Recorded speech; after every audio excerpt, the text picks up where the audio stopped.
Jumat. Itulah pentingnya selalu kita mengumandangkan takwa ini dan tidak bosan-bosannya.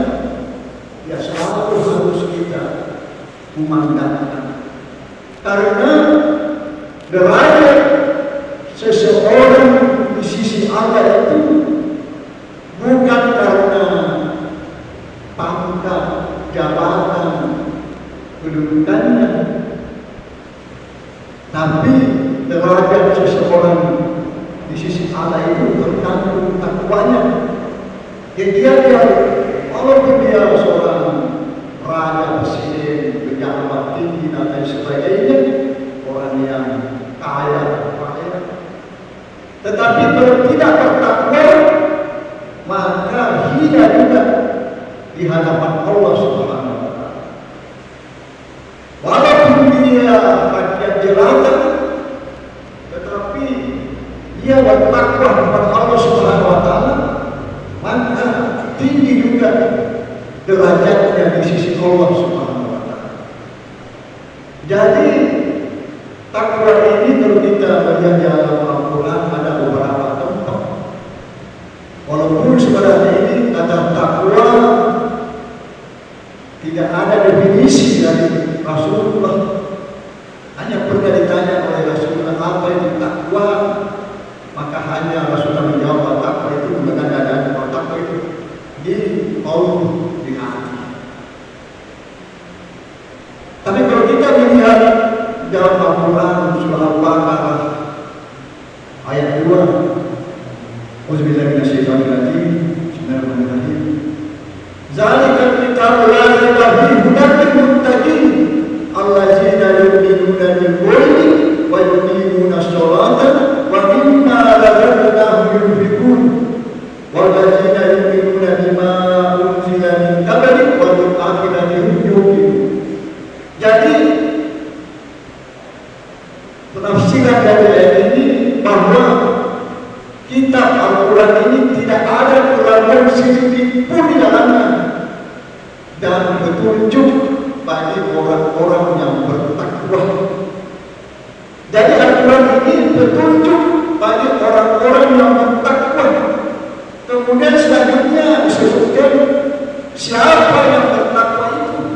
Maka ayat selanjutnya allazina yu'minuna bil ghaibi wa yuqimuna ash-sholata wa mimma razaqnahum yunfiqun, yaitu orang-orang yang beriman kepada yang gaib, yang mengerjakan sholat dan menafkahkan sebagian hartanya yang telah diberikan oleh Allah Subhanahu wa Ta'ala.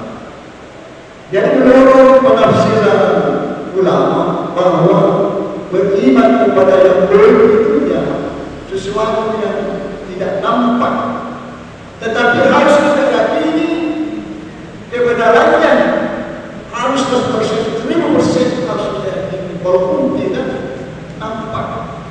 Ya, termasuk yang gaib itu Allah Subhanahu wa Ta'ala tidak nampak, tapi nanti Allah menampakkan diri itu di surga. Malaikat termasuk yang gaib. Kemudian surga dan neraka masih boleh sekali, tapi kita harus yakini. Kemudian mendirikan sholat. As-sholat imamuddin.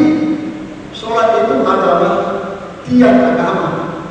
Jadi siapa yang mendirikan sholat berarti dia mendirikan agama, dan siapa yang tidak sholat sebenarnya merundukkan agama.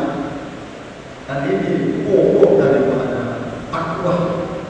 Kemudian menafkahkan sebagian rezekinya yang telah diberikan kepadanya. Jadi sebagian saja diminta oleh Allah Subhanahu wa Ta'ala. Kemudian selanjutnya bahwa dia beriman kepada Al-Quran dan kitab-kitab sebelumnya. Jadi kitab-kitab sebelumnya itu kita harus yakini bahwa itu juga dari Allah Subhanahu wa Ta'ala, yaitu Taurat, Zabur dan Injil. Harus kita yakini bahwa itu benar-benar dari Allah Subhanahu wa Ta'ala. Tapi untuk mempelajarinya, ulama cukup itu sudah mewakili semua kitab-kitab suci yang pernah ada. Karena jangankan pelajari semua ayat-ayat suci, Al-Quran saja ini ya, itu kendala bagi kita untuk bagaimana selalu membacanya, mentadabburinya. Inilah kelemahan kita, karena sebagian besar umat Islam itu ya kadang-kadang tidak paham kitab sucinya sendiri. Kemudian selanjutnya yakin akan adanya kehidupan akhirat, yaumiddin, yakin akan adanya kehidupan akhirat. Itulah pokok keimanan. Tetapi ada juga sebagian yang tidak percaya kehidupan akhirat. Dia orang Islam katanya, tapi katanya dia tidak percaya adanya akhirat karena tidak ada katanya orang yang pernah ke akhirat kemudian menyampaikan kepada kita bagaimana kondisi akhirat. Itu namanya dia gugur dengan imannya, harus percaya kembali. Jadi menurut surat Al-Baqarah ini ayat 2, 3, 4, dan 5, karena dia sudah beriman kepada yang baik, menjalankan sholat, kemudian menafkahkan sebagian hartanya, kemudian yakin beriman kepada Al-Quran dan kitab-kitab sebelumnya, dan yakin